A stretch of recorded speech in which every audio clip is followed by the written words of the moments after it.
کوئی تصاویر لیک ہونے نہیں دے رہے ہیں, اور جو لوگ تصاویر کھینچتے ہیں ان کے اوپر بہت بھاری قسم کے جرمانہ لگا رہے ہیں.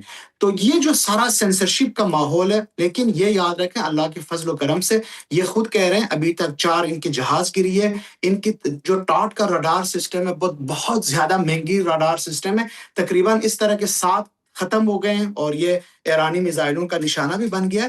میں آپ کو کل جو وزیر جنگ ان کا جو وار ڈیفینس منسٹر ہے پیٹ ہیگزٹ کے انٹرویو میں سن رہا تھا, وہ کہہ رہے تھے, ان کا میں پڑھتا ہوں کہ اب گریوٹی بمبوں کی طرف ہم جا رہے ہیں, تو اس کا مطلب یہ کہ جو درست نشانہ بنانے والی ہتھیار ہے وہ کم ہوتی جا رہی ہے.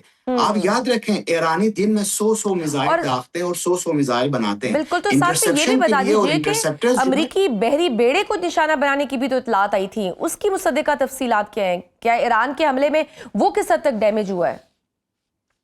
ایرانی میڈیا کے مطابق اور RGC اسپوک پرسن کے مطابق امریکی بیڑے جو بحری بیڑے تھے ابراہیم لنکن کے اوپر 7 بیلسٹک میزائلوں کے ساتھ اٹیک ہوا ہے, اور یہ جو بحری بیڑا ہے یہ جو 780 کلومیٹر فاصلے پہ چابہار کے فاصلے پہ تھے یہ پیچھے ہٹ گئے ہیں.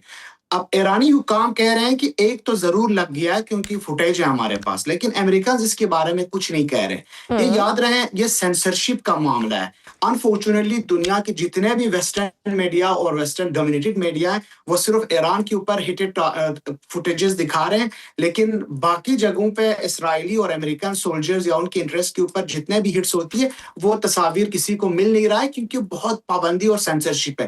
لیکن الحمدللہ یہ کنفرمیشن ہے کہ ان کی شپ کے اوپر بھی لگی ہے, ان کی بہت انسٹالیشنز کے اوپر بھی ایرانی میزائل. یہ تو خیر امریکی فوجی قیادت خود بھی اعتراف کر رہی ہے کہ شاہد drones are becoming a serious challenge for US air defences, مگر عالمی میڈیا پر یہ رپورٹ بھی کیا جا رہا ہے کہ دونوں اطراف سے ہی, لیکن خصوصاً ایران کے پاس میزائل اور ڈرونز کا ذخیرہ انتہائی کم رہ گیا ہے اور مزید لمبی جنگ ایران کے لیے مشکل ہوگی. کیا یہ بات درست ہے؟ ایران کتنے دن مزید ایسے حملے کر سکتا ہے؟ یہ تو افواہیں ہیں. ابھی میں کہوں کہ اسرائیل کے پاس بم باقی نہیں ہے. یہ تو جب وہ ہٹ کرتے ہیں تو پتہ چلتا ہے کہ ان کے پاس ہے. آپ راؤنڈ آف ریٹیلیشن کو گنتے جائیں, ابھی تک 19 راؤنڈ آف ریٹیلیشن ہو گئی ہے.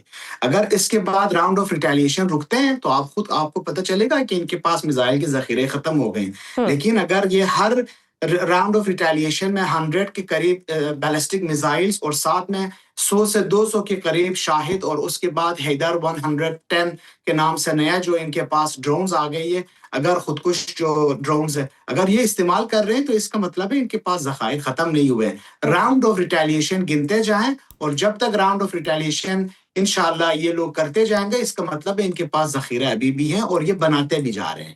ٹھیک. اچھا, سوشل میڈیا پر ایران میں آنے والے حالیہ زلزلوں کو ایٹمی تجربات سے جوڑا جا رہا ہے. Is there any truth to these nuclear test rumors?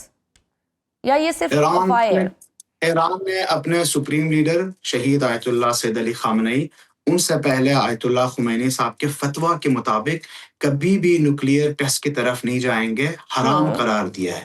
Iran نے ہمیشہ یہ کہا کہ ہمیں میس ڈسٹرکشن نیوکلیئر ویپن جیسے ویپنز کی ضرورت نہیں ہے, نہ ہم اس کو ڈیٹرنس پاور سمجھتے ہیں.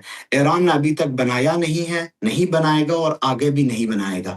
انشاءاللہ ان لوگوں کو یاد رکھیں ڈیٹرنس پاور جو ہے اسپیشلی نیوکلیئر بامز استعمال کے لیے نہیں ہوتے ہیں, دکھانے کے لیے ہوتے ہیں. ایران ان کو اس طرح کی ہتھیار چاہیے جو یہ اسرائیل کے خلاف استعمال کر سکے. ان کے لیے یہی میزائل اور یہی جو شاہد جیسے ڈرونز ہے یہی ہی کافی ہے. یہ بالکل افواہیں ہیں, لرزتی ہے پورا, ہمارے تو ہر روز 2-3 دفعہ مکانے لرزتے رہتے ہیں ان کی بم گرنے کی وجہ سے, یہ کوئی نیوکلیئر ٹیسٹ کی وجہ سے نہیں ہے. ٹھیک ہے. کل ایک بڑا واقعہ بھی پیش آیا جب سری لنکا کے قریب ایک ایرانی جنگی جہاز کو نشانہ بنایا گیا اور تقریباً 80 افراد شہید ہوئے. اس واقعے کے بعد بھارت میں بھی بحث شروع ہو گئی کہ شاید حملہ کرنے والے جہازوں کو بھارت میں سہولت یا فیولنگ ملی ہو.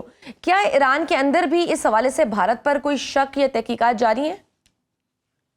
اس کے اوپر بات چیت ہو رہی ہے, لیکن امریکن نے خود انہوں نے اناؤنس کیا کہ ان کے آبدوزوں نے ٹورپیڈوز مارنے کی وجہ سے دنا کے جو ان کا وارشپ تھا وہ مکمل طور پہ ناکارہ ہو کے غرق بھی ہو گیا ہے. تو جب اناؤنس امریکن کر رہے ہیں, اپنے آبدوزوں کے نام بھی لے رہے ہیں اور ٹورپیڈوز کی قسم بھی بتا رہے ہیں, تو اس کے بعد شاید تحقیقات کے لیے اتنی فرصت باقی نہ رہیں. لیکن یہ یاد رہیں چاہے یہ انڈیا ہو, چاہے یہ افغانستان, چاہے یہ سعودی عرب ہو, کوئی بھی ملک ہو, ایران کے اوپر اگر یہ فیسیلیٹیٹ کرتے ہیں کسی بھی اٹیک کے اوپر تو ایرانی یہ نہیں دیکھتے ہیں کہ یہ کون ہے اور کہاں سے بلونگ کرتا ہے, یہ ان کے اوپر ضرور ہٹ کریں گے. فی الحال میرے پاس جو ابھی تک انفارمیشن ہے اور میں چیزیں چیک بھی کر رہا ہوں ڈفرینٹ چینل سے, امریکن آبدوزوں نے ٹورپیڈوز یوز کر دے دنا کی جو وارشپ ہے اس کو ہٹ کیا ہے.